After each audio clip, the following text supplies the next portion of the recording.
Voilà. Alors aujourd'hui, voilà, on va encore faire une autre leçon et on va voir aujourd'hui plusieurs mots qui commencent par la lettre bête ou bait. Et en fait, on a vu que chaque lettre ayant une signification, eh bien, on a vu que bête voulait dire en elle-même, hein, la lettre bête veut dire maison, mais en fait, on a vu qu'elle représentait le Fils. Et nous allons voir avec plusieurs mots importants qui commencent par bête, on va voir tout ce que nous avons dans le Fils.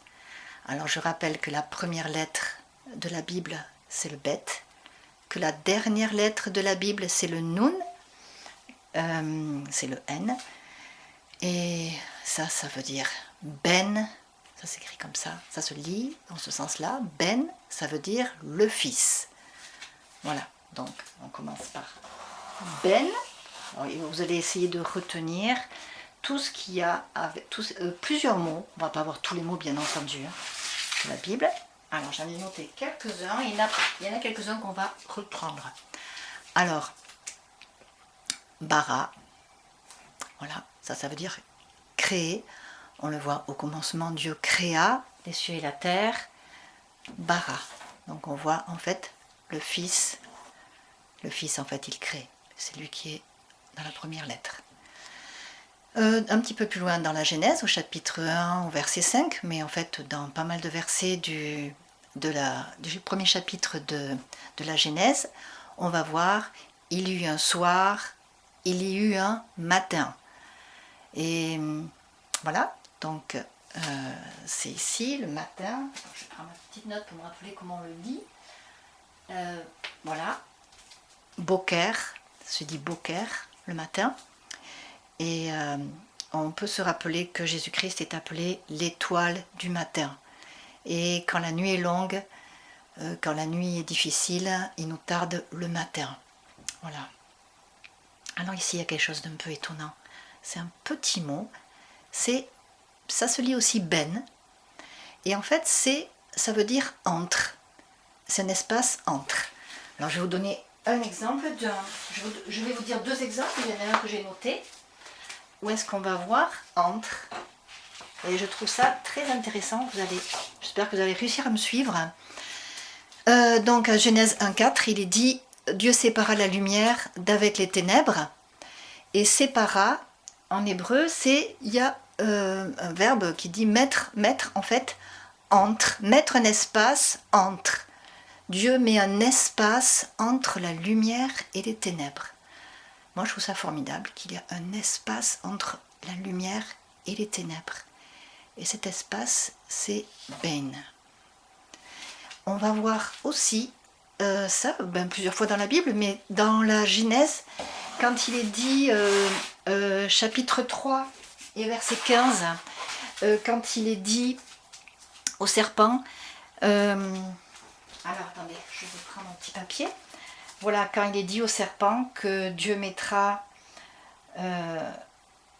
inimitié entre la postérité du serpent et la postérité de la femme, le serpent imageant Satan, étant Satan, et la postérité de la femme, en fait, c'est Jésus-Christ, et la postérité, c'est aussi les croyants, et Dieu va mettre un espace, il va mettre entre, il va mettre ben. Voilà, il y a un espace, et cet espace, c'est ben, qui contient le bête. Voilà, entre la postérité du serpent et la postérité de la femme. Ensuite, il y a bénir. Alors, bénir, c'est barak, et peut-être quelqu'un, dans certains milieux croyants, on va employer le mot la baraka. Ça veut dire la bénédiction de Dieu. Alors voilà, barak. Alors on va le voir la première fois que c'est employé, c'est dans Genèse 1, 26. C'est Dieu, en fait, il a fait les hommes et en fait, il les a bénis. Voilà, dès le début, en fait, Dieu, il a quelque chose de bon, un bon projet pour les hommes et les bénit. si vous regardez ce verset, Genèse 1, 26, en fait, c'est pas écrit exactement comme ça, dans le sens où il y a préfixe et suffixe. Mais ça, c'est la racine, ça veut dire bénir. Donc, quand vous allez le voir ailleurs, voilà, vous pouvez le voir avec un préfixe, avec un suffixe, mais ce sera bénir. Et qu'est-ce que ça veut dire? Qu'est-ce que je veux dire par là? Je veux dire que la bénédiction, elle passe par le Fils.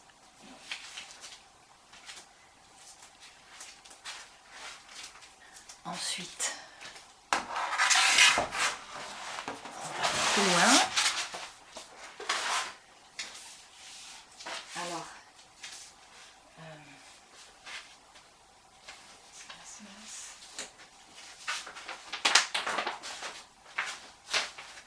voilà. Il y a un mot qu'on a déjà vu, mais qu'on va reprendre parce qu'il commence par un B. C'est le mot bérite. Voilà, bérite. La première fois qu'on le voit, c'est dans Genèse 15, verset 17. C'est Dieu qui fait une alliance avec Abraham. Donc, bérite, c'est l'alliance.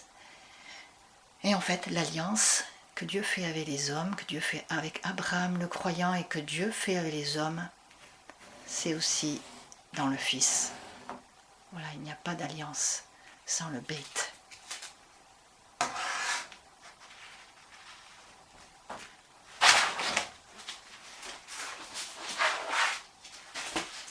Alors on a vu également, mais je le reprends, on a vu aussi dans Genèse 28 que Jacob avait appelé cet endroit Béthel, Béthel, maison de Dieu, et ça commence aussi par un bête.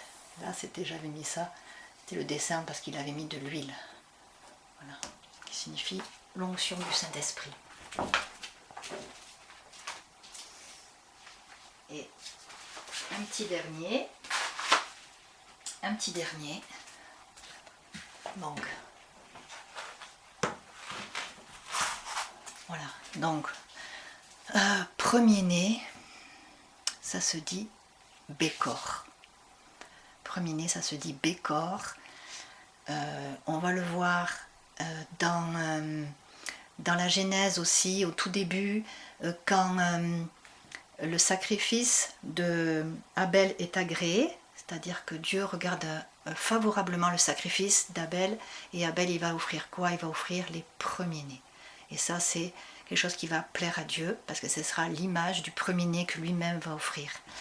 Même chose, on peut le voir à d'autres reprises, ce mot Bécor, avec des fois un préfixe et un suffixe, selon, par exemple, je vous avais dit que des fois on pouvait mettre le he, ça veut dire le premier-né. Et c'est toujours accroché.